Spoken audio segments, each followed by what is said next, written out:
Hello, everybody, and welcome back to the plenary session here towards the second half of the event. Again, fantastic. I really enjoyed Michaela's input in the last presentation and found that extremely thought-provoking, quite challenging. And I can tell from both the interaction on Twitter and indeed the chat box that I think it's a topic that's really important to all of us. So that's great to see the impact that that's having. I think what we're going to do before we move to the next section is just take a wee opportunity to see some of the pictures that have come in. Thanks for sending them in.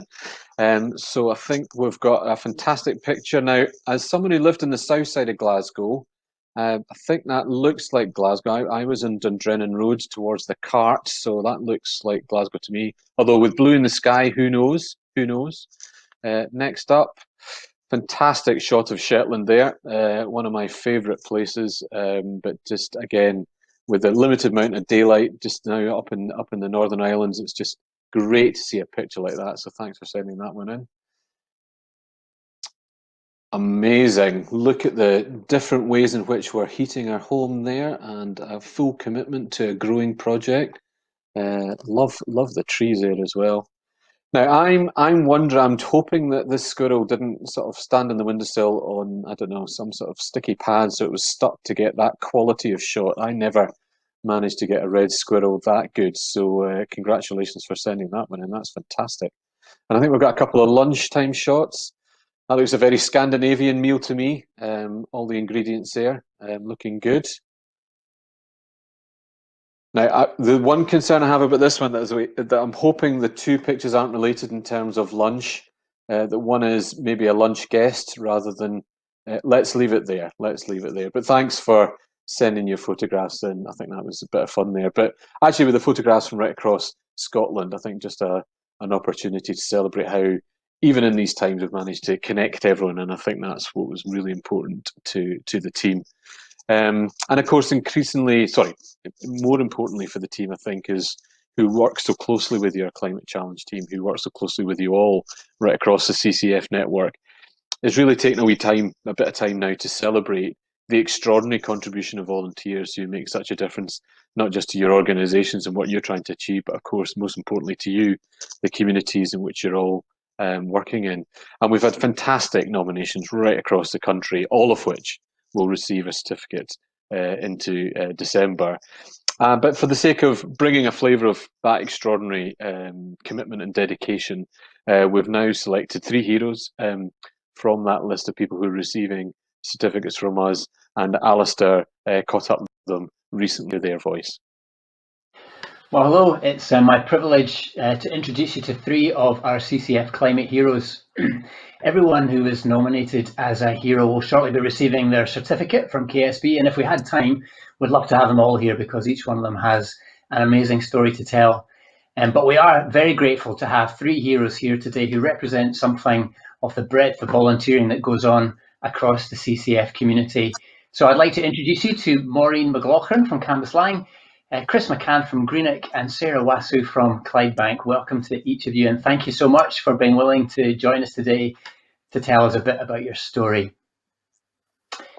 So I'm going to turn firstly to Maureen, and thank you, Maureen, for joining us. I just loved reading all about the work that you do to fix things and teach others to fix things. Clothing in particular seems to be a big area of interest and skill for you, but I've been reading that you can turn your hand to fixing lots of different things.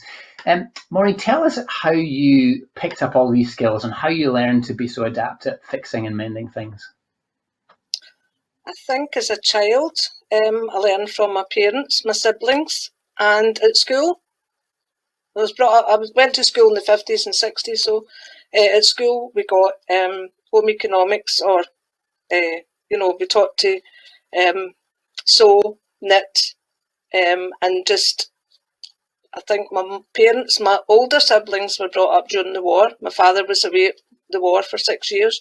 My mother was essentially a single parent and was on a budget, so it just became a way of life that we never wasted anything. My mother would knit jumpers and then she would rip them out and knit them again in a bigger, smaller size for whoever was coming next. And it's just been passed on, and I've passed it on to my own children. as I say, it's just a way of life. You just don't want to waste things. So everything gets passed on through the family, whether it's furniture or clothes or baby, toys, anything. We very seldom throw anything away. And if something can be upcycled that's broken, then we'll upcycle it into something else or we'll fix it. And just over the years, recently with technology, with YouTube, I just go into that and I'm able to fix things. Central heat in my washing machine, my dishwasher, whatever. If I can do it, I'll fix it. The only thing I don't tackle is electricity and plumbing. But anything that if I can't do it, then I'll get someone in, obviously a professional. But I'm willing to tackle anything. And so far, I've been pretty successful. So quite That's happy. amazing, Maureen. I think we might be sharing your phone number after this for anyone who needs a helping hand. That culture you described when you grew up in is a very different culture from the culture that young people are growing up in now, where there's a kind of anything's just a click away, use it, discard it, get a new one. Why should we still be encouraging people to fix stuff, repair stuff and reuse stuff in this day and age? I think we should, because, well, unfortunately what's happened is skills aren't passed on. So with the volunteering that I do, you're starting it up again. You're getting people, the amount of satisfaction you get out of fixing something. And a lot of people think they can't do it. They don't have the confidence, so they just throw it away. If you can show somebody how to sew on a button, how to take up a sleeve, how to take something in, or how to re-style something, make a dress into a top or whatever, the satisfaction that they get out of it is just amazing. And also it builds their confidence and their self-esteem. And then there's also the social interaction that you have. There's just so many pluses. It's not just as I say, sewing on the button or fixing a dress or whatever. That person would have flung that away because they don't know how to fix it.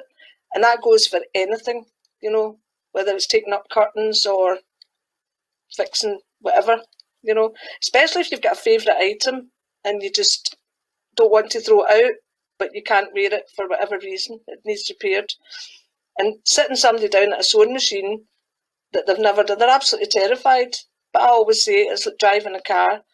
Just squeeze the pedal the way you would the accelerator. If you can drive a car, you can work a sewing machine. You can sew in a straight line, and that's all you need to do to fix a seam. And then your favourite garment, you can wear again. So that's just the way it works. And any skill that you've got, if we pass them on, then the skills aren't lost. Unfortunately, schools aren't teaching these anymore. Parents aren't passing them on to their children because the parents haven't got the skills because they haven't learned them from their parents. So that's the way I look at it, and that's why I volunteer, because I want to pass on those skills before they're lost. Amazing. And I picked up when I read a bit about what you do, that sense of positive self-esteem that grows when people learn that they can fix stuff. And also, I looked from some of the photos I saw that there was quite a lot of fun and laughter along the way, and a lot of nice community building. Maureen, when COVID came along and PPE was in short supply, you kind of sprang into action. Tell us a bit about what you did. Well, I started making masks just for myself and family because I just felt it was important that we didn't pass on, the infection. At the time, they were saying masks weren't important, but I just felt that, well, we need to try and stop this, spreading on. And then they had the For the Love of Scrubs that come up.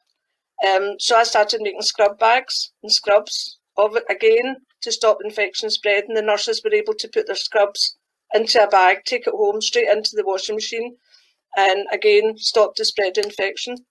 And then I started doing making like small hearts in pairs.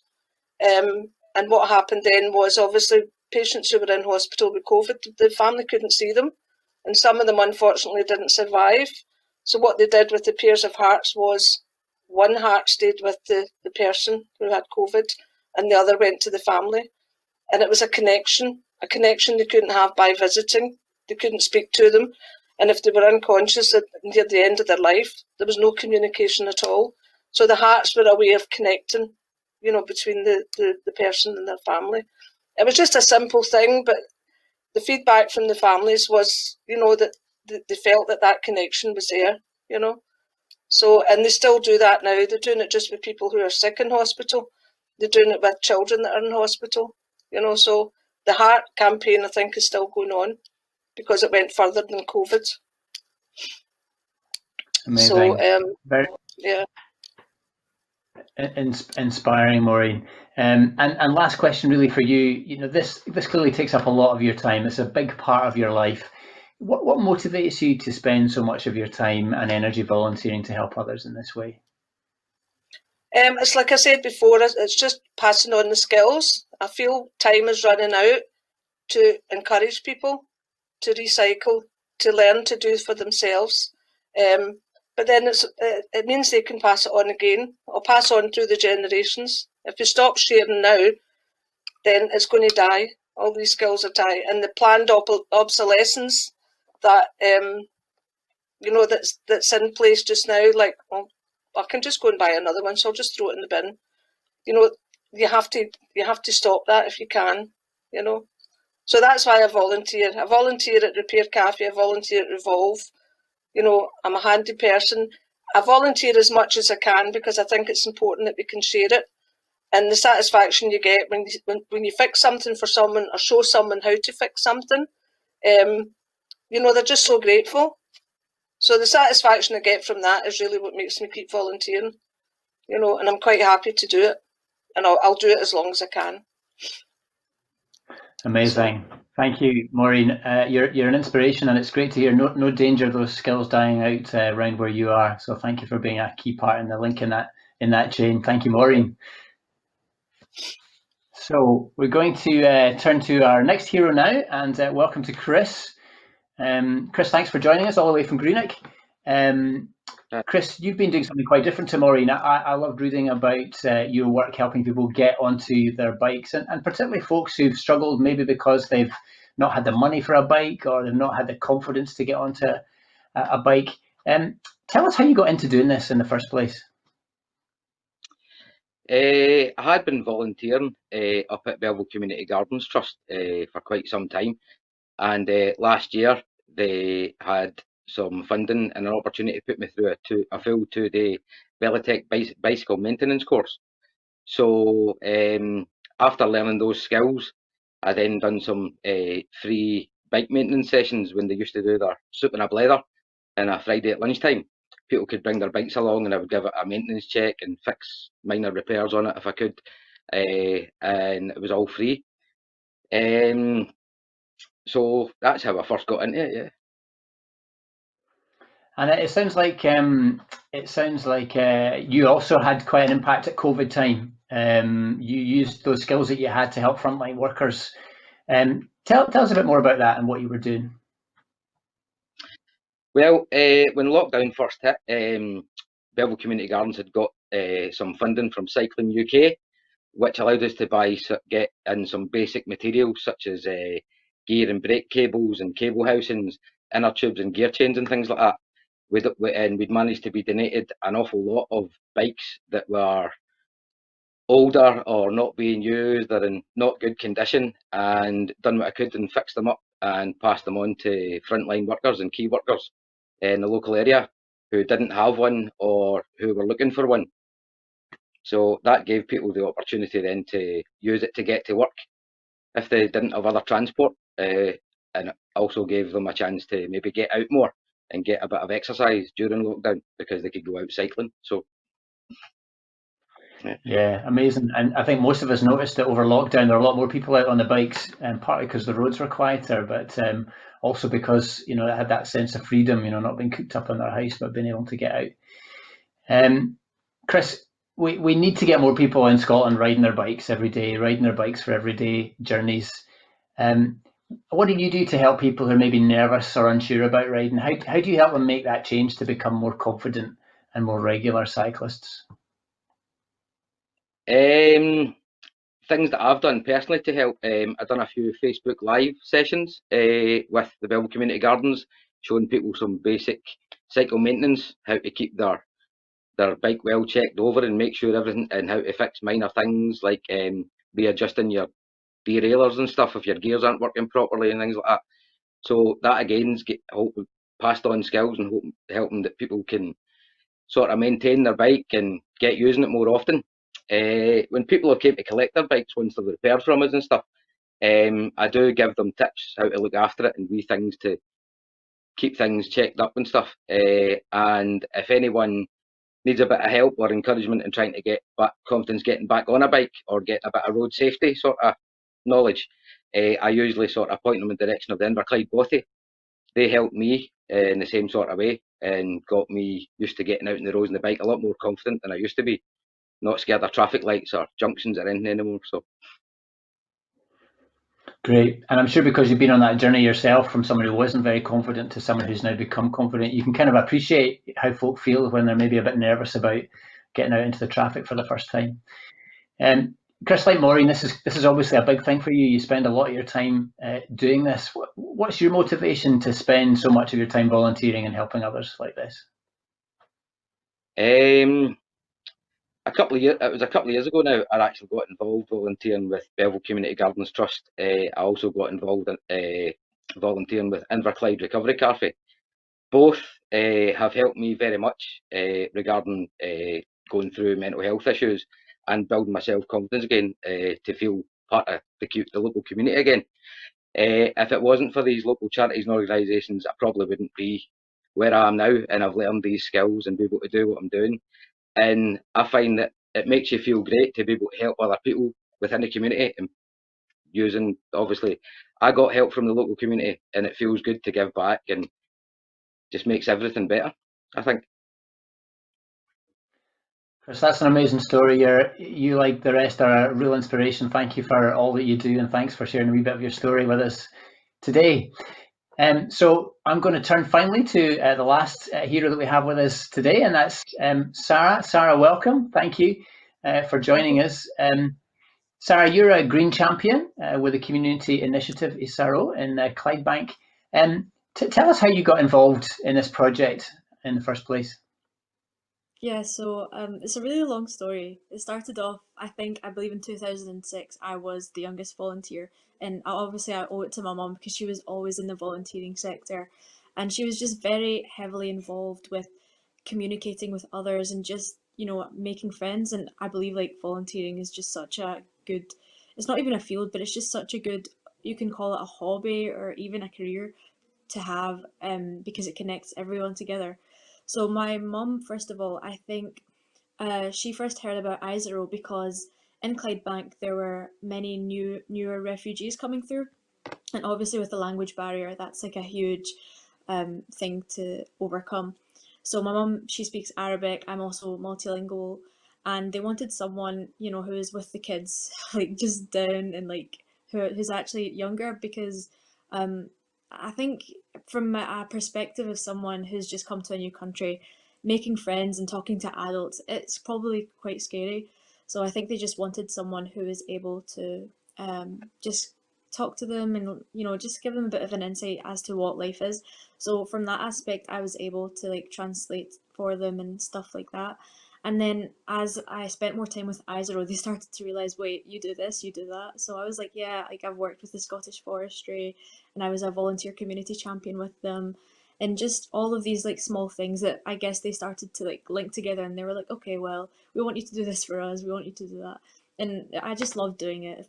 I've done it for ages as well, so it was no problem for me. So yeah, like that's how I got into Isaro. I think it was a mix of both my multilingual talents and my volunteering, but mostly my volunteering because I just thought it was, just an everyday thing. So yeah. Great, amazing. And one of the things I loved reading about you was the fact that your infectious enthusiasm for volunteering has rubbed off. You've recruited other young people to join you as Green Champions. So tell us how you persuaded others to join you, and maybe say a little bit about some of the things you've been doing together as Green Champions. So I think it's mostly what I say about what I do. I don't think that made lots of sense, but I'm going to elaborate. So I think I speak quite a lot about the stuff that I do, the stuff that I achieve, what I gain from it, and people slowly start to get really interested with the stuff that I gain. Because when people think volunteering, oh, you're probably just doing this, doing that, not something big, but it does like get, you're doing some things on like a huge level. So for getting people connected and like getting people into volunteering and into the green climate change sector type of thing. I do quite a lot of just talks with people, like even in school, like I'll be up in the library and I'll be just talking about one of the sessions I had over the weekend, and then someone will come up to me and they just want to get involved. So I'll obviously let them know and I'll give them a bit more of information. But over lockdown, I believe I was doing some sessions as well. So I hold these sessions just to give people an insight into what's happening around the world, and mostly focused on climate change and global warming. So obviously I'm dealing with different ages and everyone's like from different backgrounds. So if I'll kind of alter what I'm telling them to the age group. So when it's with the younger ones, like I'll talk about the life of a plastic particle or something like that, just to like make them understand. Because when, I don't know about any of yous, but when climate change was like it was highlighted as a huge issue, people weren't really talking about it in terms of um, it's our everyday type of things that contribute to it. It was more like, oh, it was factories and it was the fuel that is used by airplanes. So we never really thought about, oh, like driving our car every day, that's going to add up to carbon emissions and stuff like that. So I think it's quite easy to just not take the blame for something that we all do. So that's why it's important, and that's why I do these little sessions with the younger kids. Yeah, absolutely. And talking of COVID, Sarah, I mean, you that didn't stop you either. You found a way to keep doing what you were doing. Do you want to tell us a little bit about how that worked out? So I started off with food packages. So with Isaro, and I live like in Glasgow on the south side. So it was easier for me to stay in that area, obviously because of COVID like restrictions. I wasn't able to go into Clydebank that often, but I was able to do my job from home and like in and out, because you're allowed to keep a distance. Basically you're allowed to go to people's houses, but obviously not into their houses, just from outside. So I was able to deliver food packages, so I was making those up, just contacting people and finding out what they needed and what anything they wanted, even like small treats. So the first thing I done was food packages, and I was able to get them to people's houses, have a little chat, and then over the fence. It was quite sad, but we hadn't seen each other for like people that I had worked with for ages. So I hadn't seen them for around, I think it was a month before we had gotten all the plans together. So yeah, I started off with the food parcels, and then slowly I started to make little pamper packages for especially the people who are in school and they're stressing over grades and estimates and whatnot. So just stuff like that. I was able to make little pamper packages and like bath bombs and stuff for them, just so they can relax a bit. Yeah, so that was another thing we done. And then one of the other things that like I'm really passionate about is growing. So I've grown like so many different plants. I have mangoes, avocados, and passion fruit, as well as lychees. So I'm growing all those from seeds. So I just thought with Isaro's help, maybe I can have like a little something to make them occupied, especially the younger kids over lockdown. So we had like these little packages, and they were just plant pots. You had a couple of seeds for tomatoes and cucumbers, and we had the just like instructions, just in case they never knew. And then if they needed any help, I was able to call them up and just give them step by step. Sarah, I'm exhausted listening to you. What an amazing list, and what a fantastic story to tell. I wish we had another hour to talk to you and to the rest of our heroes, but sadly our time is up. So I just want to conclude this session with saying a massive thank you to you all. It's quite something to come on in front of a big audience, even though we're virtual here, and share your story. So thank you to all of you for all that you do in our CCF community, helping us to move towards a greener future, but also, as you've all shared, I think, just helping us to move towards a kind of stronger sense of community and a more caring culture. And I just want to pick up on something that I think if you mentioned. We often hear people talk about the importance of strong leadership from governments and from businesses. And I think we all know that's really, really important. But if there was ever any doubt that individuals actually can make a difference, then I think each of you, your stories have shown us just clearly how important that is. And I know I speak for everyone at KSB when I say that Reading your stories, hearing about what you do is one of the most exciting and inspiring aspects of our job. And I know that the people who've been listening to this session today will have been inspired by hearing your stories too. So thank you again to Maureen, to Chris and to Sarah for joining us today. And it's back to Barry now to introduce our next speaker. Thank you. What an extraordinary interview that was. I deliberately didn't look at that film ahead of this because I wanted to feel what you're probably feeling now, which is nothing but inspiration, probably a bit of humbleness too. And I think there's a real story there around how people have responded through COVID, through whatever community group they've been involved in. And I think it's a real story of this year that I'm sure we'll be celebrating hugely, is how the fabric of our communities is actually really, really strong, and how resilient we are in being able to look after each other. And I think those three testimonies were extraordinary. Also, gratuitously allows me to give one of my favourite quotes, which is about volunteering as the ultimate exercise in democracy. You vote in elections every 3 or 4 years, but when you volunteer, you vote every day about the kind of community that you want to live in. And I think Maureen, Chris and Sarah provided a fantastic illustration of just how strong and vibrant our communities are. Just amazing. So thanks and congratulations to all the volunteers. I think that the three of them represent hundreds, if not thousands, of people working with yourselves right across the CCF community, doing extraordinary things on a daily basis, and we're extremely proud to celebrate them today. My next role is to introduce an input from the Cabinet Secretary, Rosanna Cunningham, and we're delighted that she's been able to put this short address and presentation to us, considering everything that the government's dealing with at the moment. We're very grateful that she was able to find the time to be able to speak to us today. Hello everyone, and thanks for the opportunity to contribute to this year's Climate Challenge Fund gathering. Who would have thought that when last year's keynote speaker Rob Hopkins joined the event remotely that we would all be doing that this year. Maybe that was just a warm-up for our colleagues at Keep Scotland Beautiful, who've again prepared a full and varied programme despite the very different circumstances, and I'm very grateful to all the team at KSB for doing that. I'm sure that you're all enjoying hearing from today's distinguished lineup of speakers. I'm also heartened to learn of the high level of interest in today's event, which I do think reflects a renewed sense of urgency and determination to tackle the most fundamental challenge of our lifetime. The COVID-19 pandemic has affected us all, and my thoughts are particularly with those who have lost loved ones. I don't underestimate the impact it has had on people's lives and livelihoods, even our ability to meet with close family and friends, and that affects us all.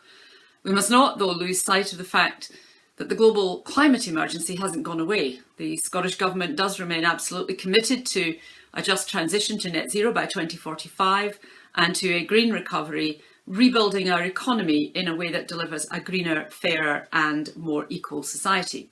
And now more than ever, we've got to take ambitious action that will deliver our transition across multiple objectives, strengthening our economy and protecting and creating new jobs, whilst reducing our emissions and improving our environment. And next month, I'm going to be publishing an update to the 2018 Climate Change Plan, reflecting the ambitious climate change targets that Parliament agreed at the end of last year.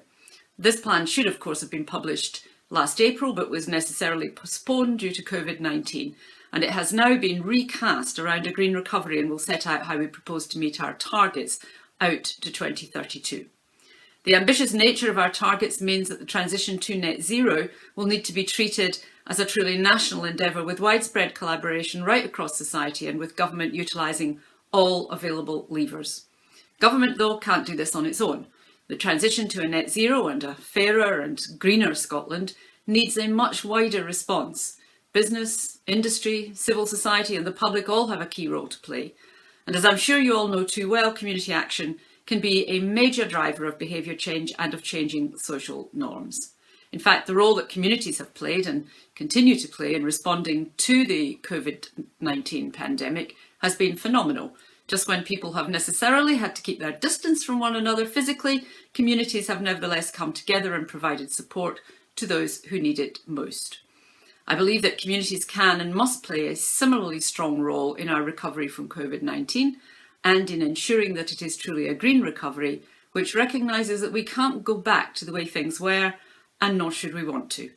For without in any way minimising the tragic impact of COVID-19 and the lives lost in Scotland and around the world, as well as the sacrifices that people have made to limit the spread of the virus, many of us have become accustomed to new ways of life, working from home, spending more time in our local area, and valuing the green space and nature all around us. So to provide some immediate support to communities in Scotland to play their part in the green recovery, we recently invited applications for capital funding through the £3.5 million Community Climate Asset Fund. There was a high level of interest in the fund, and grants will start to be distributed shortly by our delivery partner KSB to enable community-based groups to reduce emissions from community buildings, reduce usage of petrol and diesel vehicles, cut waste and grow local food. And these grants will complement the funding being provided through the wider Climate Challenge Fund in this financial year and in 2021-22, well over £8 million to support 68 projects across the country. And I'm sure that many of you attending today are closely involved in some of these projects. I'd like to take this opportunity to thank you all for your commitment and for adapting so well to the challenging circumstances that would have been unimaginable at the start of your projects. Sincere thanks too to the dedicated team of development officers and staff at Keep Scotland Beautiful, who've so ably overseen the several hundred CCF projects delivered during my tenure as Cabinet Secretary for Environment, Climate Change and Land Reform. So, what does the future hold for community climate action in Scotland? Well, I announced at last year's gathering our plans to develop a network of regional community climate action hubs. And this very much remains our intention. In fact, it's a commitment that was included in the recent programme for government. Progress on its delivery has been affected by the pandemic and the diversion of resources to the frontline response. However, we did publish a prior information notice and request for information during the summer to gather both feedback on our high-level proposals for the hubs and expressions of interest in piloting their development and their delivery. Over 80 responses were received, which will be of huge value in shaping the hub model and the specific role it will play in supporting community-driven climate action. I want to assure you that we are listening to your views on this, and we welcome your continued involvement in the development of the new model, and we'll shortly publish a summary of the responses received, so you should look out for that. Another valuable source of data and information that will inform the new model is a Scottish Government-funded research study undertaken by academics at the James Hutton Institute in collaboration with Climate Exchange. The final report of the study, which assesses the impacts of the Climate Challenge Fund, has this morning been published on the Climate Exchange website. I thank the research team for all their efforts on the study, which, as they presented in one of the breakout sessions at last year's gathering, centred on in-depth case studies of 5 CCF projects. Its findings and recommendations will help to identify the specific role that community climate action can play in Scotland's transition to a net zero society, and crucially in ensuring that we take everyone with us on that journey. In order to increase the impact of the hubs and encourage the communities they serve to buy into them, a clear emerging principle is that government alone should not decide on their role or the structure of the hub network. Instead, communities and those involved in community action should have a big influence. So by the end of January, I'll invite a group of practitioners with expertise in community climate action to form a short life delivery board to work with us to develop and establish the initial phase of regional hubs ahead of developing a network with full national coverage. By their nature, these hubs can't be a one-size-fits-all model. They will need to reflect the needs and interests of their own local communities. The delivery board will therefore be guided by a set of overarching principles as set out in the request for information, namely that the hubs empower communities to develop local solutions, that they encourage community groups to collaborate at regional level and work in partnership with other key local stakeholders, they reflect local circumstances and priorities, have national coverage and seek broad community engagement, and that they facilitate shared learning and the provision of specialist or technical advice, as well, of course, as helping community groups access relevant sources of funding. Our Climate Action Towns initiative, another commitment in our programme for government, will complement the work of the hubs. It's to be targeted at small towns with little historical engagement in climate change, as part of our drive to ensure that no one is left behind in our net zero transition. It too is in development as we consider how it can best meet its objectives while COVID restrictions remain in place, and how it can complement other place-based initiatives such as our 20-minute neighbourhoods ambition. So although we've work to do on our reformed approach, I hope that I've been able to provide everyone who's been involved with the Climate Challenge Fund some reassurance that we continue to place huge value on the role of community climate action. Community level engagement and action will also feature strongly in our new draft public engagement strategy on climate change, which will be published for public consultation alongside the Climate Change Plan update next month. I'd very much encourage you all to respond to that and to give us your views. Our aim is to develop a framework that allows everyone to understand and embrace their own role in ending Scotland's contribution to climate change. We will also match our level of ambition with the investment required to support the just transition to net zero and kickstart our green recovery. This year's programme for government was designed to create good green jobs and accelerate that transition. We've committed £1.6 billion investment in transforming our homes and buildings over the next Parliament, £100 million for a new green industry and jobs fund, and an investment of £500 million in active travel over the next 5 years. We're determined to build on the huge strides that have already been made to cut Scotland's carbon emissions and ensure that we are ready to host COP26 this time next year in Glasgow, and ensure that it, in turn, raises global ambition and action to demonstrate that we are ready to collaborate with others to ensure a commitment to a just and fair transition to net zero, not just here in Scotland, but internationally too. And as part of this, I think there's a huge opportunity to showcase the work that we are doing at a community level, to show the world how Scotland is leading the way, because I think our community level action is still extremely unusual globally. Before I finish, I'd like to say a special congratulations to the volunteers nominated as Climate Action Heroes. I'm sorry that the circumstances don't allow me to meet with you in person, but I do look forward to hearing all your achievements and of the way you've inspired others. And I'll finish by thanking you all for your continued efforts and by wishing you all an enjoyable and stimulating day. We've all had a difficult year to contend with, and there will be further challenges to come, of that there is no doubt. But together, I'm confident that we can make 2021 a year of climate action, and in the process, move a step closer to our aspiration of a greener, fairer Scotland. Thank you. And thank you to the Cabinet Secretary. We're grateful that she's been able to take time out of a very busy programme to join us today. And I'm sure, like me, you're also grateful to hear that reinforced commitment to supporting community climate action across Scotland. I suspect many of us will be eagerly awaiting the details of the climate change plan and also the public engagement strategy, both of which the Cabinet Secretary mentioned and which will be due out very soon. The Cabinet Secretary also mentioned a really interesting long-term study into the impact of community climate action through the CCF, carried out by the Hutton Institute.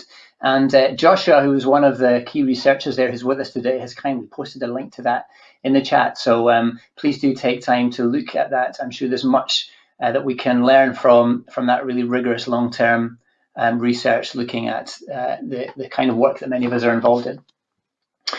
Well, we come now towards the end of our day to focus on, I think, one of the most important, least discussed topics in the Western climate change world, and that's the story of stuff and of consumption. For those of us who live in the privileged Western world and its middle classes, much of what we buy and consume is not stuff we really need. It's stuff that we believe will make us happier or more successful or younger or feel better. But research tells us that for those of us who are not poor, more stuff doesn't usually make us happier.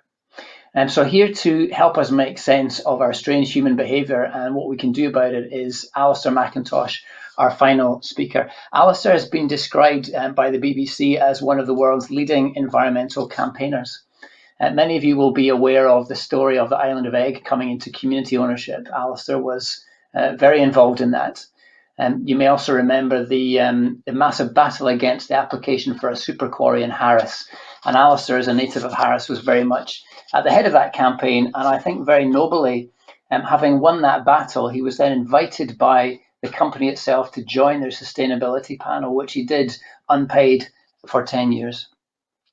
Alastair's most recent book, Riders in the Storm, the climate crisis and the survival of being, is a great read. I thoroughly recommend it. Perhaps you could ask your friends to pop that in your stocking as a Christmas present. And Alastair has kindly agreed to offer a 10% discount on that book to those who are here today at the gathering. So Tim, my colleague, will pop details of how to access that discount into the chat box. As with our other speakers, we've got an opportunity after Alastair presents to grill him and ask him our questions. So please do pop your questions into the chat box as you hear him speak, and then we'll fire those at him once he's finished. So it's a great pleasure now to hand over to Alastair McIntosh to round us off. Alastair, over to you. Thank you so much, Alastair, and thank you everybody for having me here today. If by any chance my internet looks like it freezes up, I'll just wave my hands until it's over and pause. Although there's a slight time lag, so I may not get that quite right. So folks, what a wonderful conference. Thank you so much for putting this on. And so important, Rosanna was talking there about Scotland being quite exceptional at the community level. And that's what I want to talk about, because I'm speaking to you here from Govan in Glasgow, a mile up the river from where I'm sitting. COP26 will be coming here in November. And we have the question, what are we going to be presenting the world with? Is it just going to be wind turbines and climate change strategies and so on? Or can we bring a dimension in that Scotland sends so well? Can we bring in the dimension of the kinds of projects that so many of you are involved with today, whether you're climate action groups, whether you're development trusts, land trusts, or whatever it might be that give you traction with the community? So I'm going to talk about four things just now. I'm going to talk about consumerism primarily. Now, greenhouse gas emissions are the combination of our population multiplied by the emissions from our consumption. You can factor technology into that as well, but really that's packaged in with consumption and what it takes to produce consumption. So if you take simple population times consumption, and I saw somebody in the chat this morning saying, you know, what about the elephant in the room, population? Well, I'll tell you, the reason why I'm not bringing that in is that population is beginning to look after itself in the world. First of all, the whole issue has been problematized by the term population control. This cannot be about trying to control other people's lives. Rather, it is about creating the conditions, creating a kind of world in which population starts to look after itself. And that's very much happening now. Just some figures here. Population replacement rate is 2.1, as you will know. In the UK, the fertility rate, the number of children per woman, is 1.9. In Ireland, it's just 2 now. In Brazil and China, it's only 1.7. You say, what about India? Well, it's down to 2.1.7 in Kerala. Portugal and Moldova, 1.2, dramatically shrinking populations. The only places where it's really high still are places like Niger at the top with 7.2, and Afghanistan, where it's fallen in the past decade from 7.2 to 4.4. And what you're seeing there is a consequence of violence, corruption, desperate poverty, and how those things start to be alleviated. And so I wasn't going to talk about space in the chat. I have a pyramid there and says, you know, what does the population issue mean? Well, this is what it means, not mean controlling people. It means respect, equality for women, education for women, voting rights for women, economic opportunity for women, urban or well-connected rural living, family welfare and security in old age, good perinatal care and low infant mortality, effective planning services and late family start, and resolving patriarchal domination and violence in society. See how that points the finger straight back very often, not to women, but men and the world. So population is there now, and noting especially the points made earlier, how toxic that issue can be, because it can be a wolf whistle to those who want to blame the poor, who want to blame the colonized, for the problems created by the rich. 50% of CO2 emissions are emitted by just 10% of the world's population. So I want to make my focus on the other side of that equation, which is consumerism, because I turned 65 in the past week, and whereas since 1955, when I was born, world population has increased threefold, the level of CO2 emissions from consumption have increased sixfold. So you can see the problem is consumption and high consuming individuals and nations. It's not countries like Tanzania that hardly produce any emissions whatsoever. So I want to look at what drives consumerism, not just in us in the West here, but also how it's infecting the whole how it's infecting the whole world. I want to look at that, and then I want to move on to the 4 C's, what I call clearance, collapse, consumption, and the antidote, which I then focus on the final one, community, and reweaving the basket of community. So where does consumption come from? The first thing that I would point out is that nowhere. Consumerism rather, has been fabricated. Now, I distinguish between consumption and consumerism. I see consumption as what is necessary for dignified sufficiency of living in our social context. But consumerism, I see as what is in excess of what is needed for the dignified sufficiency that can allow us to live as whole people in a whole world. And the creation of consumerism very much took place during the 20th century. Kenneth Galbraith, the economist, called it the creation of an affluent society in a book he published in, I think it was 1955, that he published that in. And I want to highlight 2 key figures here. One is Edward Bernays, Eddie Bernays, on the left there, nephew of Sigmund Freud, and his book Propaganda, in which he talks about the capacity for governments and other interested parties to control populations. And the other is Ernest Dichter. Now, basically, after the First World War, Eddie Bernays was a big guru to the corporations and the American governments, saying this is how we can keep an economy that has been built up on a war footing going strong. And after the Second World War, where again the corporations and the US government primarily were concerned about the economy failing because it was no longer on a war footing, and they maybe didn't have the imagination to think about civilian rebuilding work that could substitute for that. Again, there you had Ernest Dichter and figures like him, the so-called depth boys, because they worked with depth psychology, coming in and plying their trade. And what they basically did is that they took the healing works, the therapeutic works of figures like Freud, Jung, and Adler, and instead of using them to heal the human soul, they used them to exploit it. So the great insight was that you didn't just have to sell a generic product like acetyl salicylic acid, aspirin, but you could sell Anodin or Disprin or whatever else you might add something into it to make it a branded product, to make it an augmented product. Or as Dichter put it, to ladies, don't sell shoes, sell them sexy feet. Dichter was full of the great one-liners. Smoking is fun, smoking is a reward. And because both Dichter and Bernays were so big in advising the tobacco and the automobile industry and the fuel industry, the fossil fuel industry, all these addictive things, you've got Dichter again there, with a cigarette, I'm not alone. I blow my troubles away. Now, when I talk about the survival of being, I'm talking about the survival of our humanity.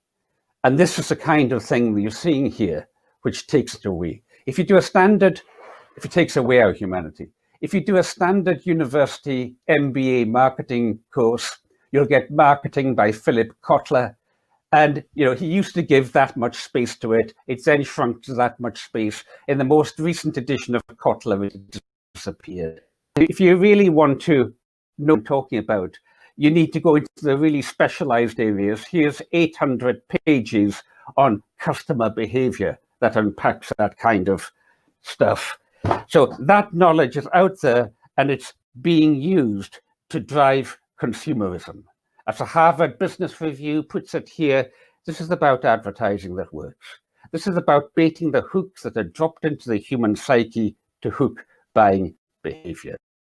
And I want to show you some examples, choosing my examples from what the industry itself judged as being the world's best 100 posters. So using love to sell addiction. A product launched, a product built on posters, it says. The idea you could sell plastic water. Sense of fun here, perhaps, being hooked into.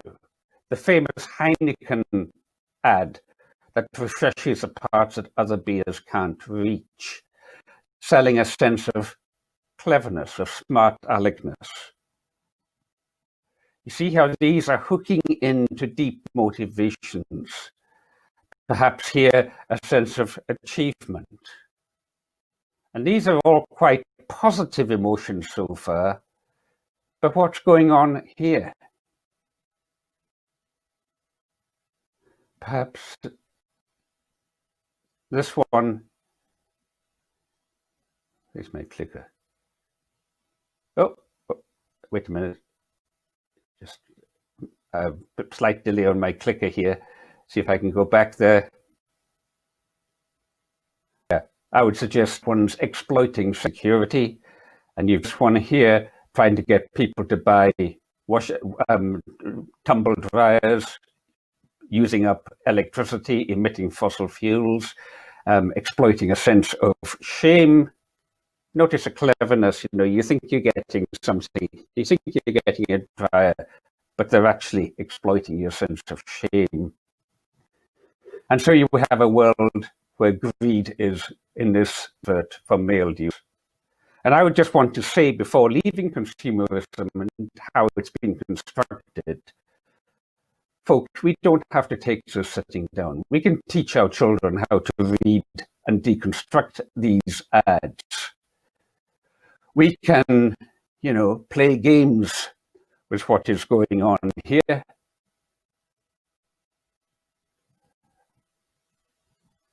Sorry, my clicker is going a bit slow. What's going on here? What's Mary Wilson getting up to here? Why has she got cans of paint? And what are we doing on a sunny Glasgow afternoon in the south of Glasgow there?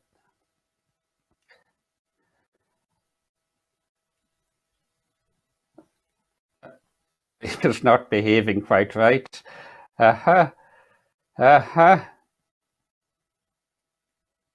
We've seen him before. But you have it. Tell the truth. Tell about what dry climate change would like. Just put my wee light on here so I can see my notes a bit better. See my face a bit clearer too. Okay, so what can we do about that? And in Riders in the Storm, I talk about what I call the 4 C's. I talk about clearance, or you might equally say coloniality. What has happened to us in our deep past. I talk about the collapse, the psychological collapse that follows. I talk about consumption as we've done, and then the antidote in community. See, my internet might be going a little bit slow here from what I'm saying. Hopefully it will stay with us. So I want to shift now at what is a doing claim humanity that food has been defiled. And I want to take you to my home area. I wasn't actually born on the Isle of Lewis where I grew up. My family moved there in 1960. My father was a doctor in North Loch. So from the age of 4, I was raised and educated on Lewis. And I want to take you to last year when I took a group, who've several times done this now, we've taken groups from West Papua in the Indonesian half of New Guinea. I spent 4 years when I was a young man working in neighbouring Papua New Guinea. And we've been bringing groups, mainly government officials, but in this occasion, grassroots community leaders in West Papua province, to Scotland to exchange experience about land reform, community empowerment, and climate change. So there we are at the North Harris Trust. Did I get the previous one there? Yeah, it's the Calony Stones. And then we went around various land trusts as my own home village of Lurbost. We're heading out to these ruins to see what here. And as we head out there, we're looking there at the Fiannagan. See those rows in the ground where there's been previous bygone agriculture, where the agriculture has been, and look at how the soil which had been made there is now being eaten away as the sea level rises inexorably. We've worked that the global absolute sea level since we were boys, since we were children, has risen by about 6 inches in this area. But on top of that, you can add another couple of inches or so because the land is also subsiding in that area. And on top of that, you can add storm surges because of increased storminess caused by climate change. So this is what it really looks like on the ground. Crofts seeing their land down by the shore being eaten away. And so what we had here was Indigenous meeting with Indigenous, people coming together, sharing their stories, sharing the history of what had happened to them and finding common cause. Community Land Scotland, which I think so highly of, has got 2 very important reports on its website just now. One is on responses of land trusts during the COVID, and the other, produced by Ian McKinnon and Andrew McKillop, is on the way in which 1/3 of the land in the Scottish Highlands was bought by wealthy families that made their money in slavery. So you've got this double action of the one hand, Scotland being complicit in slavery, like, for example, the books of Ian White have been drawing out. And on the other hand, people on the land suffering from it back here. We're all caught up in the brutality of our own colonization. And so, sitting in these ruins, considering the history that in the 1820s, this entire area of Lewis was cleared of its people, all these empty places. And so, here's one of them, Marianne Mcleod, a young woman who emigrated in 1930. We've counted up, 7 layers of trauma there, from the clearances in her maternal line, both sides of her maternal line, evicted from the land onto very little land, drownings, such losses in the war, then the flu, the pandemics that hit that generation, taking away many of the young, and then many of the men, the young men especially, emigrated in the 1920s into the 30s. Who was there going to be left to her to marry? So, when she took a chance at the age of 17 in 1930, she too jumped on the immigrant ship, and she met a wealthy man in America. And so it was, the Stornoway Gazette ran the headline that the man sprung from the loins of a woman from Lewis is to take control of the most powerful nation in the world. If I've not read that quite rightly, it's because my internet is not showing very clearly at the moment, but you'll see it yourself then. What interests me there, when I talk supposedly so much explaining the Trump dynamic in the Scots-Irish constituency in America, what interests me so much is how that's not the story of Donald Trump. That's the story of so many immigrants to America, so many people who were colonizers, but they lost connection with their own history. They lost their own story. And when you use violence against other people, whether they're black slaves or indigenous Native Americans, when you use violence, something in your own soul dies. So that clearance of colonization has massive effects in terms of inner collapse of the soul, I would say, of a type that leaves us vulnerable to consumerism. So that's your 3 C's there. And so what is the antidote to that? You know, why did we make these visits to Lewis, to places like the West Harris Trust here, business units being established by the North Harris Trust?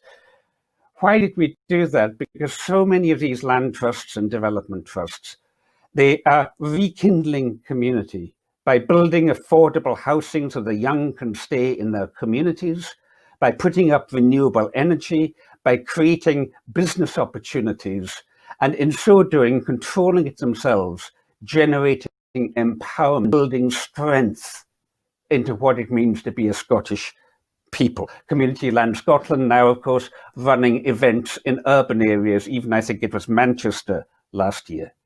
And what do I say to people when they say, how can we get involved in this? I say, well, look at the UN's Sustainable Development Goals. Look at them. Now, would I just get a copy of that? Because I can't actually read it on my own screen just now. But you just check off some of those things here. What I would say to you folks is that if you work on any one or any combination of these in any ways, you're doing it. No poverty, number 1. Gender equality, 5. 7, affordable and clean energy. 8, decent work and economic growth. Well, economic growth for the poor, yes, but for the rich, degrowth needs to be added in there.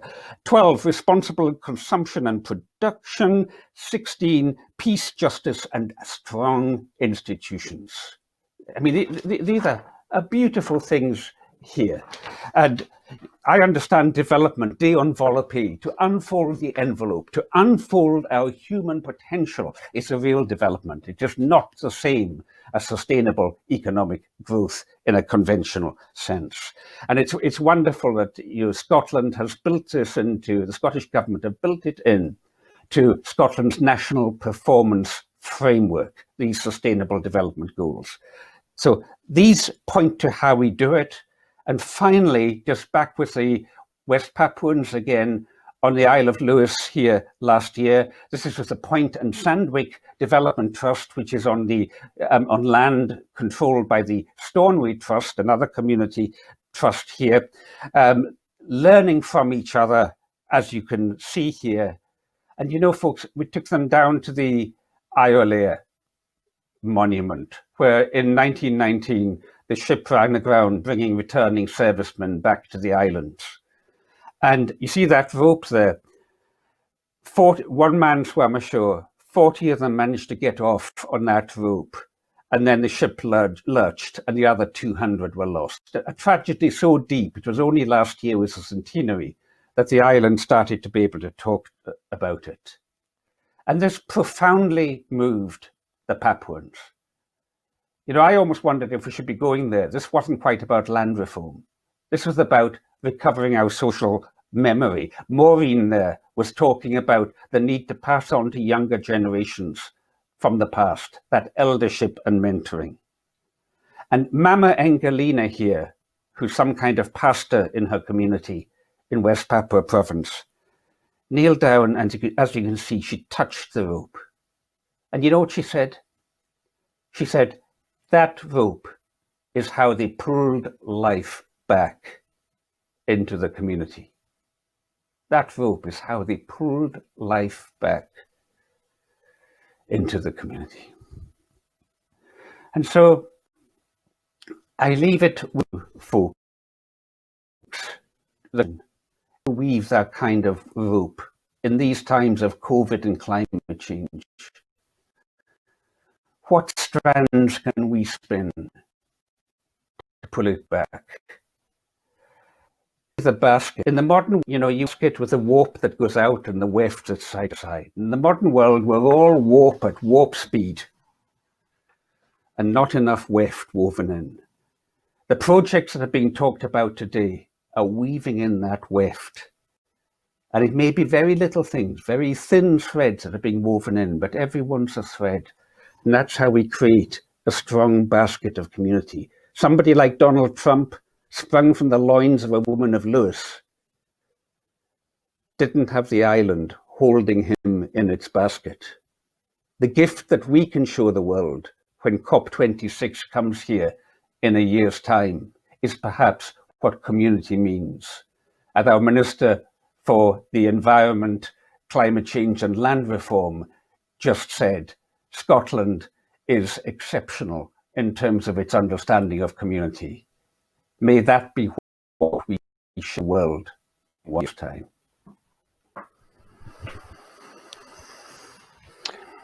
Alastair, what a powerful presentation, and I'm extremely grateful. And I have to say, as you were speaking, my background from living on an island came roaring back, and indeed some of the stories of some of my ancestors who left these shores, and in many ways did well, but that concept of did well and the impact that they had, notably in Montana where they settled, I think has been challenged to me right now. And actually, I think some of my Christmas cards to my relatives in Montana might have a slightly different message. And can I also thank you for, I think, just celebrating storytelling. I think actually that's been something that's really important to me, actually, that we're passing on to the next generation the importance of storytelling and relating those experiences into a modern world. I think is a very powerful skill, which I think we're only just remembering. Alastair, for very, very positive reasons, we've got just a short amount of time for questions, which have been prompted by your presentation. So I'm going to bring one from Bill Slee, and he says, there is still a commitment by the Scottish Government to sustainable economic growth. Many argue we cannot decouple growth from energy consumption. Eminent people such as Tim Jackson would argue that we need to embrace degrowth. Do you agree with Tim or the Scottish Government? Well, I think there's a bit of a false dichotomy there. There does need to be growth, but it doesn't have to be carbon intensive. I mean, what do we mean by growth? You can either go out and buy a vinyl LP, or you can download it. One involves the making and transportation of a chunk of plastic. The other gives the same satisfaction, at least to the ears, but it's non-material, it's dematerialized. And companies that are working on these things are very much looking at how much can they dematerialize now to give the same quality of benefit, but for less carbon footprint. How far we can take that's a challenge in front of us. But Scotland is certainly one of the world leaders, thanks to not just our abundant renewable energy sources, but also a willing Scottish government, cross-party, I think, on these types of issues. Cross-party that opening doorways to make this kind of thing possible, opening doorways to make reconnection with the land possible through things like the Land Fund. Alastair, I was struck recently when I was listening to the Cabinet Secretary talking a different event. There is a sense that there is a lot of cross-party support, and indeed, I think the chairperson of the Environment Committee speaks very openly about the great consensus across that. I think what the Cabinet Secretary was saying was some of the challenges then of the enactment. When it comes out to the general public, actually there still continues to be a lot of concerns. So when do you think potentially the electorate, if you like, ourselves, will be more supportive of, as John McLennan says, Kate Raworth's donut economics or the Commonwealth's Green New Deal? What do you think will be the key driver in that change? I think my friend George Marshall's presentation this morning was very revealing on that, because George showed what we climate activists often forget. He showed how badly things can go wrong if we don't take the body politic with us. In democracies, governments can lead to a certain extent, but ultimately they've got to have the backing of the people at the ballot box. And that is why, with things like Green New Deal in Scotland, there's got to be public awareness of it. That is why the term this morning came out, trusted people. That is why this is not just about the science, technology, and politics of climate change. This is also deeply about the qualities that we embody. Are we who are advocating for these things trusted people in our communities? Are we Kent faces that are Kent for being a force for good in our communities? If we are, people who are wavering will pay more heed than they might otherwise if we're simply hypocrites in the matter. So I think the kind of thing we see going on in today's event of building up public awareness. Okay, I mean, today you've got 100 and whatever it is people who are closely involved with climate change projects. Each one of you listening now is an educator. You're an educator in your family, in your community. You are patterns and examples. And that's not just about the job description you are following. It's also what you've got in here. It's also about the quality of your heart, the caliber of your head, and the action of your hand. As Patrick Geddes puts it, the 3 H's of head, heart, and hand, or whichever way around you want to put those.